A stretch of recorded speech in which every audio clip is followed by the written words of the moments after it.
Friends, welcome to my daily diary. Good to be with you. I want to talk to you today about what I did on Monday, February 13th, Tuesday the 14th, Wednesday the 15th, and Thursday the 16th of February 2023.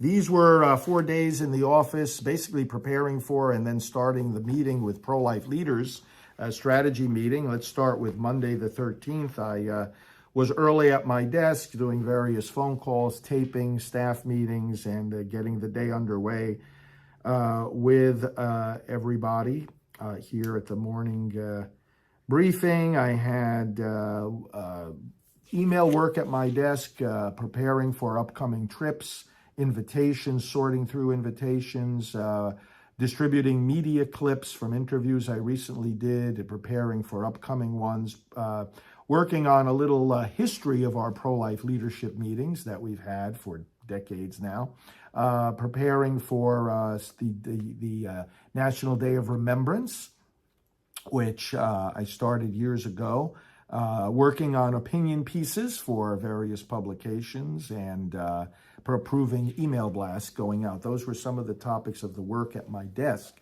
that I did during the course of the morning and some of the afternoon.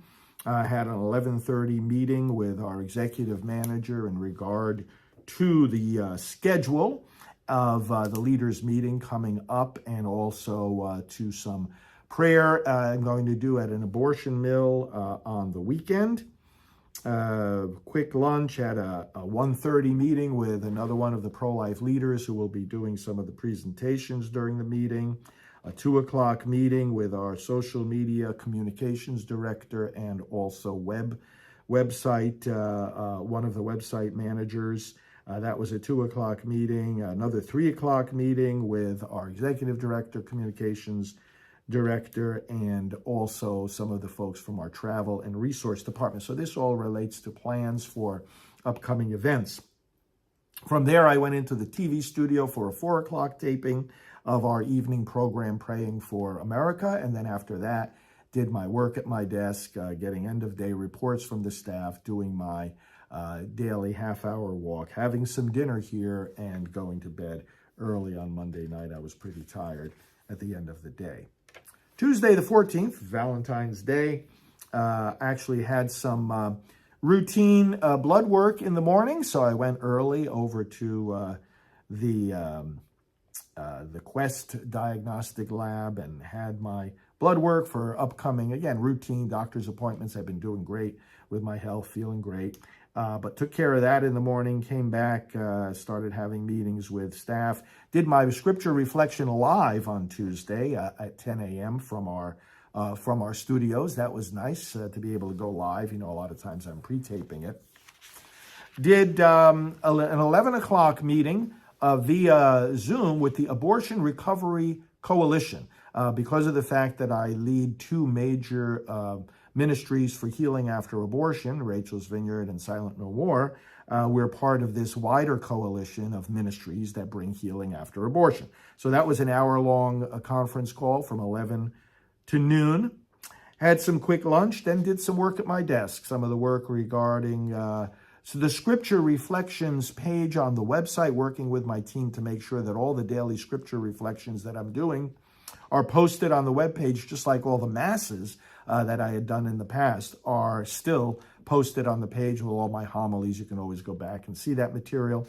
Did some work at my desk in preparation for the upcoming meetings of pro-life leaders that we will have here, and also preparations and planning for a prayer conference call that I've been invited to help lead. There are a lot of these conference calls held by different organizations who invite me to come in and help lead the prayers.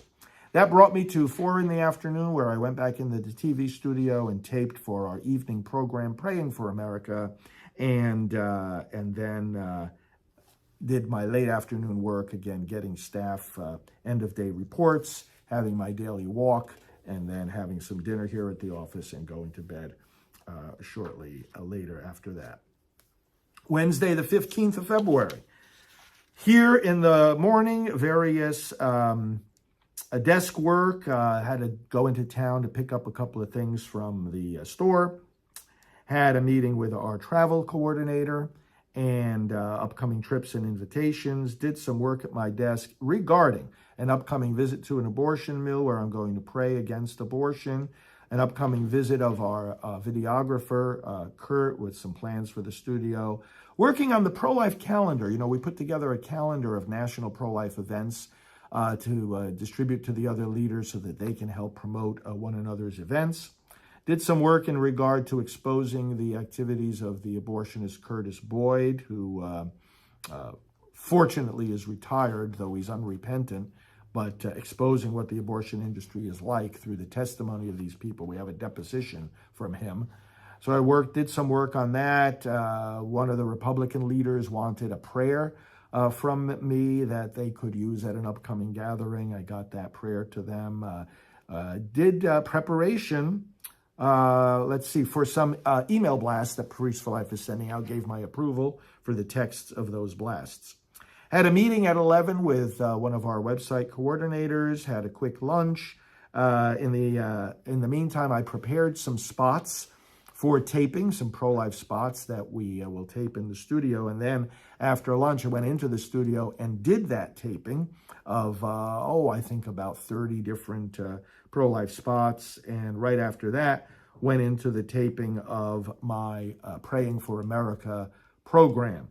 So that brought me to the late afternoon, and I got some input and reports from staff. And then I started having meetings with pro-life leaders who began arriving here for our 3-day strategy meeting. So I had some meetings with pro-life leaders in the late afternoon, and in the evening we had our hospitality reception. And we had about 30 leaders here for the opening part of this. We were in the, not only our cafe, but we have a nice patio area where we had tables and chairs set up, and we had dinner together for these leaders, and lots of side conversations and updates with one another in that spirit of joyful fraternity that we've always had among these key leaders. Thursday, the 16th of February, was a full day of meeting with these leaders. And so we did, from the beginning of the day, I did some initial early taping and checking in with staff. But then from the beginning of the day, as the day started off with Dr. Alveda King, one of our board members and close associates, she led the leaders off. And then we had updates from the state legislative arena, updates from the federal legislative arena, updates from various leaders on various projects all throughout the day that we were meeting in our big conference room. Now, in between that, I had to do some tapings. So during one of the breaks, I taped the Praying for America program in the TV studio. I also had a couple of important phone calls with some other pro-life leaders and media people. I didn't mention, I did a national radio interview at 8:20 in the morning before this big meeting with the leaders started. And those meetings continued throughout the day, throughout the afternoon. Wonderful spirit here, lots of great information. And then as the afternoon came to a close, we brought them back into the cafe and out on the patio, where we had a social time and also dinner together with these leaders. Once dinner was over, I did come back here to my desk and do some quiet work at the end of the day in preparation for the next day. But then that concluded Thursday, the 16th of February of 2023. So thanks for following my daily diary updates. And